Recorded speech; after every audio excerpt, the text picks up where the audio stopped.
Wangari.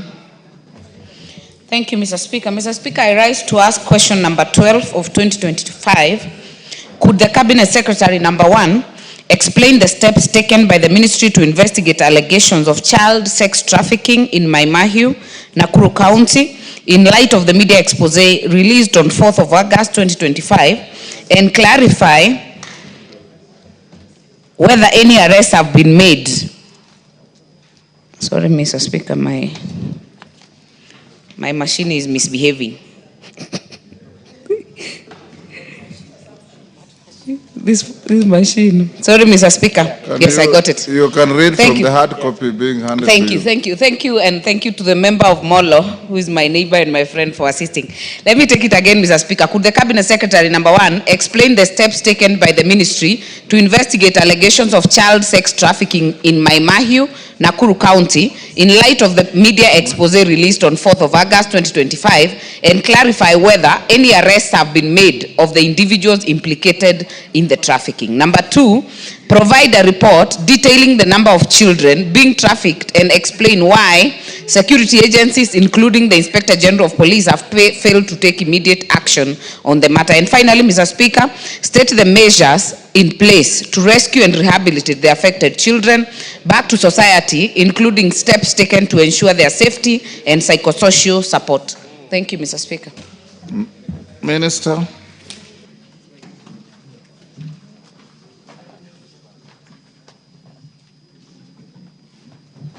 Minister. Yeah, thank you. Thank you, Mr. Speaker. Mr. Speaker, I'd like to respond as follows. Regarding the steps being taken by the ministry to investigate allegations of child sex trafficking in Mahiu, Nakuru County. Mr. Speaker, following allegations of trafficking in persons involving children for purpose of sexual exploitation in Mahiu town, Nakuru County, through a viral BBC, just, Mr. Speaker, I don't know if it is with your indulgence. Anyway, I'll raise that later, now that you have consultation. Mr. Speaker, following the allegations of trafficking in persons involving children for purpose of sexual exploitation in Mahiu town, Nakuru County, through a viral BBC documentary, officers from anti-human trafficking and child protection units were deployed. On 6th August 2025, 4 witnesses were interviewed and their statements recorded.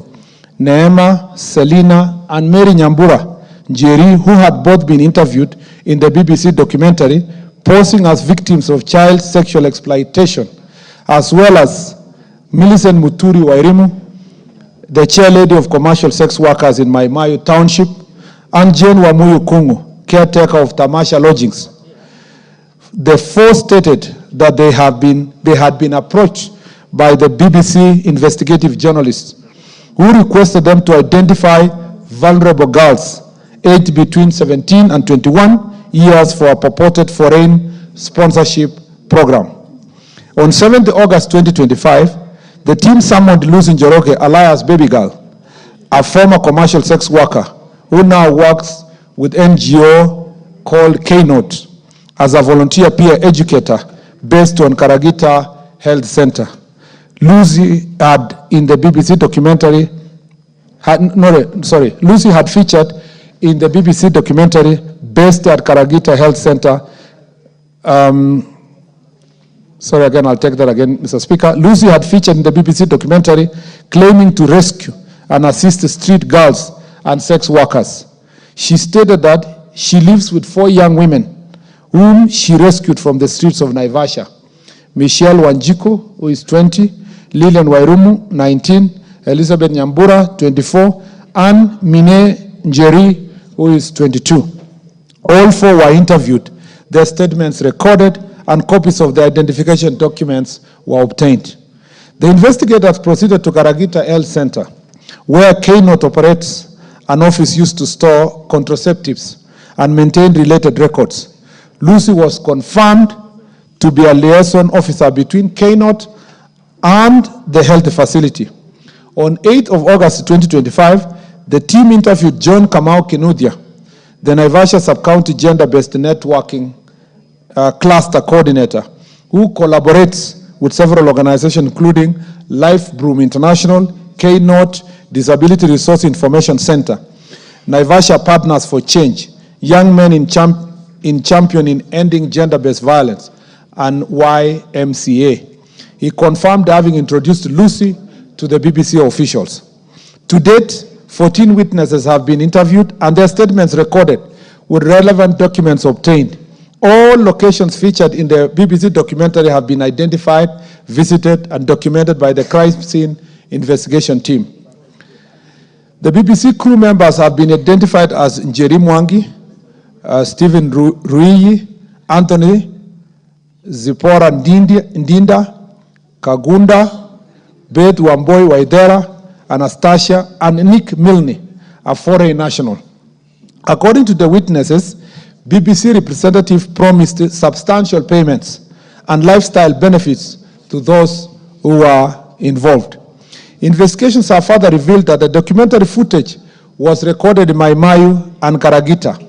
Witnesses were linked to one another in various capacities within the sex work community. Millicent Wairimu, the chairlady of commercial sex workers, confirmed that she had been approached by the individual known as Snorina, with whom she had previously worked at North Star, and thereafter introduced her fellow sex workers, Judith Wanjiru Njoroke, alias Chepto, and Caroline Kinyanjui, alias Nyambura, and Jane Wamuyu Kungu to the BBC team. Jane Wamuyu, upon learning of the arrangement, involved her daughter-in-law, Neema Selina, while Millicent also sourced 3 other girls, Faith Weta, Mary Njoki, and Faith Njeri. The Weta is, I'm sure.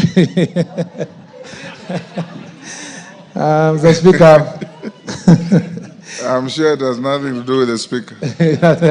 Yeah, we are yet to confirm, Mr. Speaker. Mr. Speaker,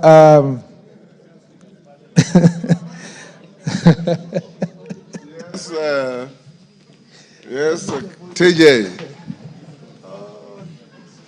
Yes, TJ.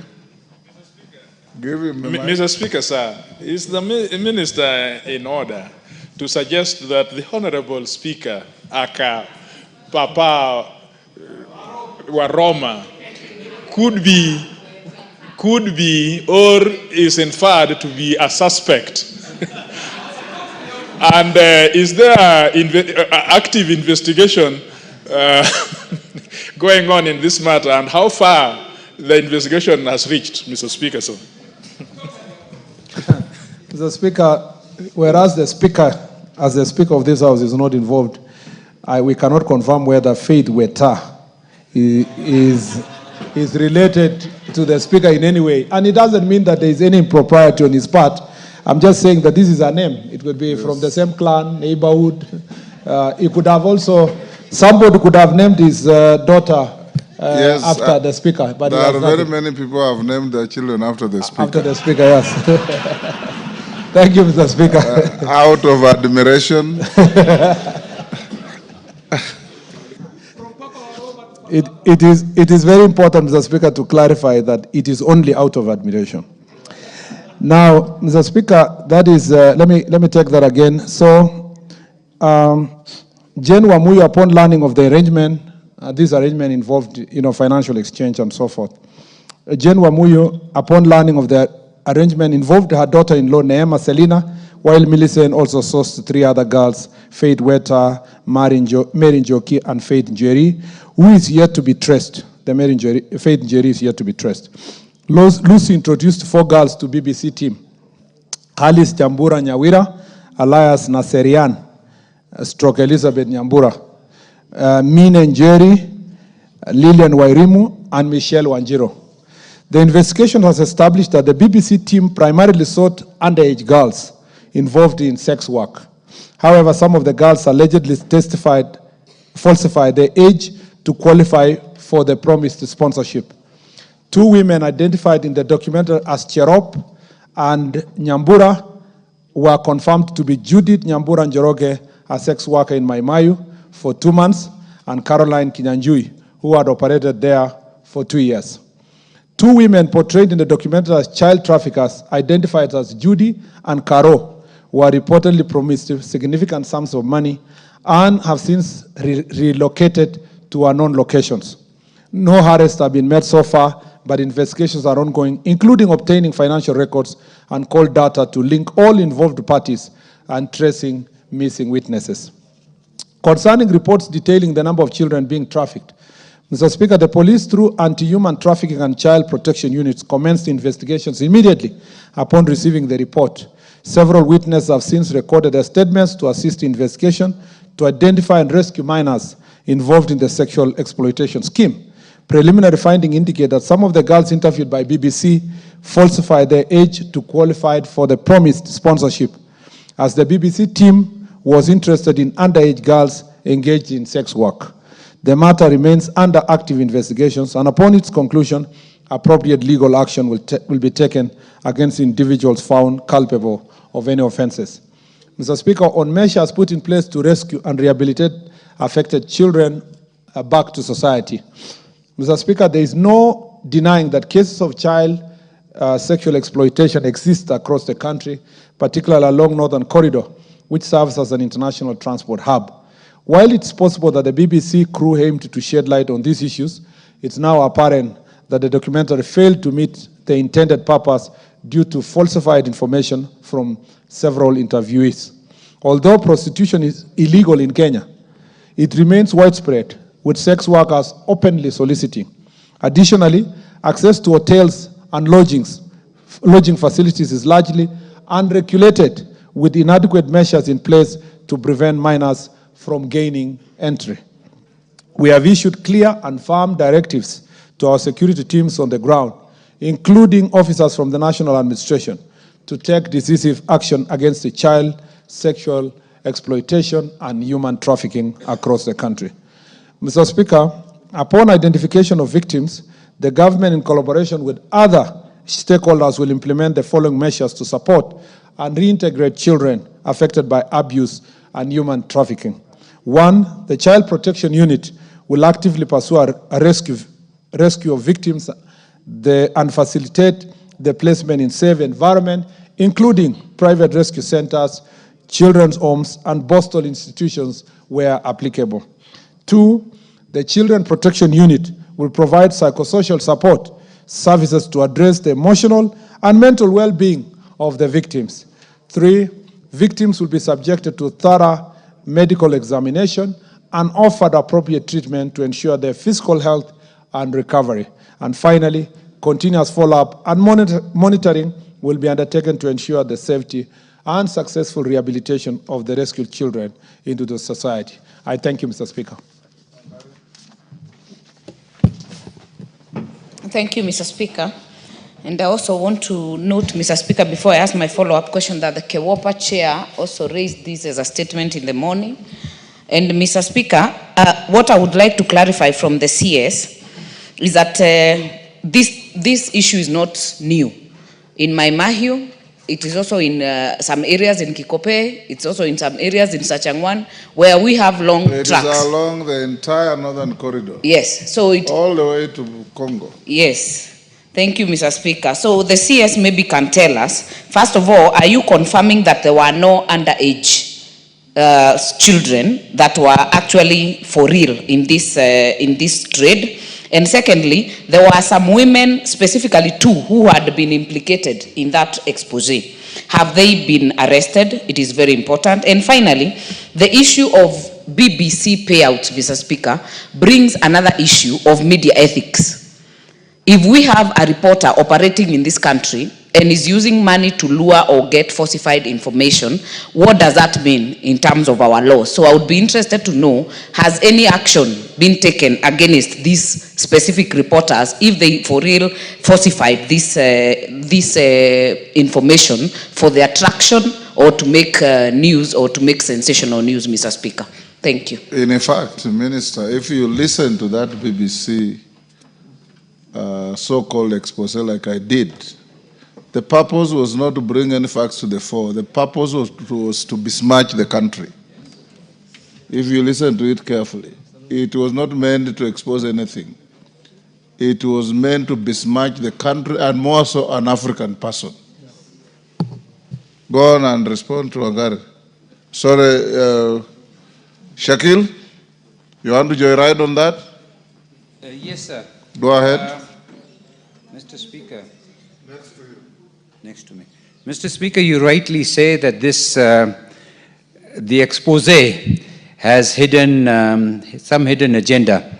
As APNAC, we had a conversation with the British High Commission, somebody from the British High Commission this afternoon. And one of the issues that raised to me was this issue as what are we doing about this particular purpose? And I was a little taken aback and I said, look, we have our security services. But the most important, Mr. Speaker, as we speak, I'm actually one of the male members of Kewepa. But even in APNAC, we have this fallback by some Western powers who are now looking at us as if we are primitive. Well, I reminded that gentleman that there's a lot of sexual crime in the United Kingdom which we do not talk about. So I endorse what you have said, Mr. Speaker, and but we must really try and find those two people if they are really guilty and liable. Thank you, sir. Mr. Speaker, let me say that we are confirming from this report that, Mr. Speaker, the entire report was fake because the people who were interviewed were not underage. And that's why, Mr. Speaker, I went the whole length to read their names, their pseudonyms, Mr. Speaker, and who they are, what they do, and why, what was the motivating factor when they were posing as children. Mr. Speaker, that is not, and this statement also is very clear. That is not to say there may be no cases of sexual exploitation of young people in the country. And Mr. Speaker, the security agencies, including the anti-trafficking unit, have done tremendous work since the days of Gilbert Dare, Mr. Speaker, among others, to make sure that these incidents are managed. But we still have cases of human trafficking, including those that come from neighboring countries passing through Kenya. Or, Mr. Speaker, young people that are being lured, they may be no underage, but being lured also for jobs abroad, and they suffer. And I answered questions in this chamber before relating especially young people from the northern part of the country. So that is not to say we are not grappling with issues of human trafficking, but as far as the BBC documentary is concerned, it was a hoax. It was, Mr. Speaker, planned, executed in a manner to portray that there were underage girls that were, going through sexual exploitation, while in reality the people who were playing the game knew that they were not.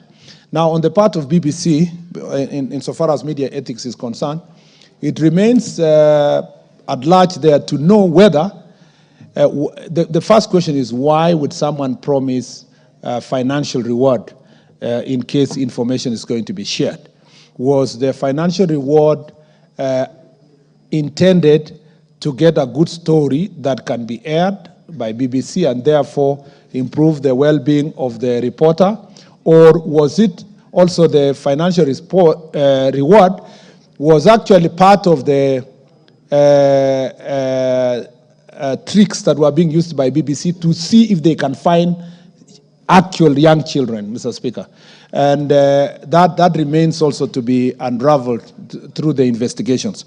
And Mr. Speaker, unfortunately, the conclusions that were being made brings to question an international media house like BBC in terms of verifying their sources, Mr. Speaker, before airing such a very explosive story.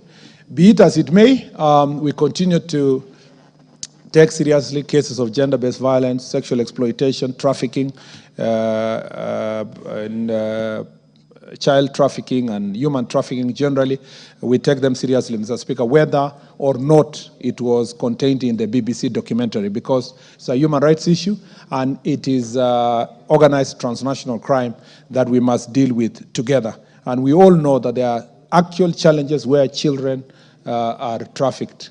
And therefore, Mr. Speaker, it doesn't stop the fact that the Mahiu incident, the BBC report was a hoax, does not mean that we sleep and don't do the job that we are expected to do.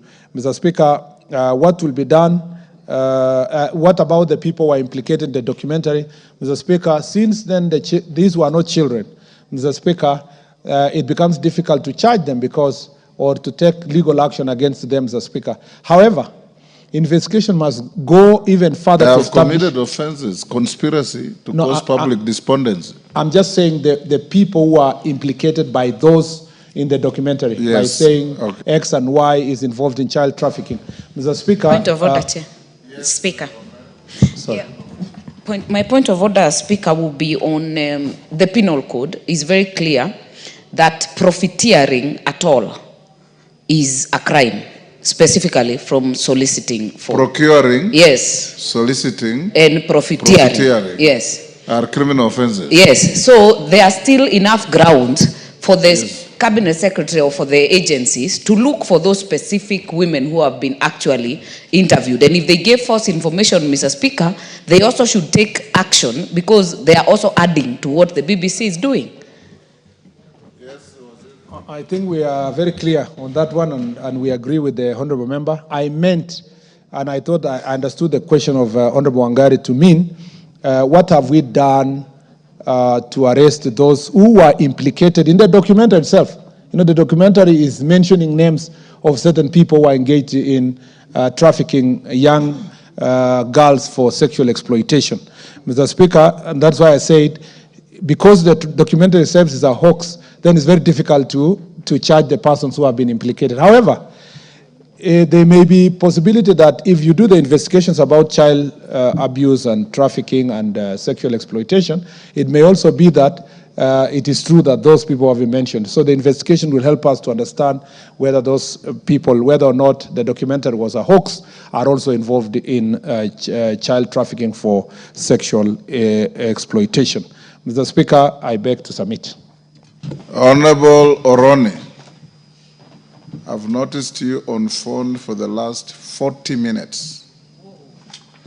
And your colleagues, the member for Nairobi, has been shifting seats 3 times to avoid your nuisance.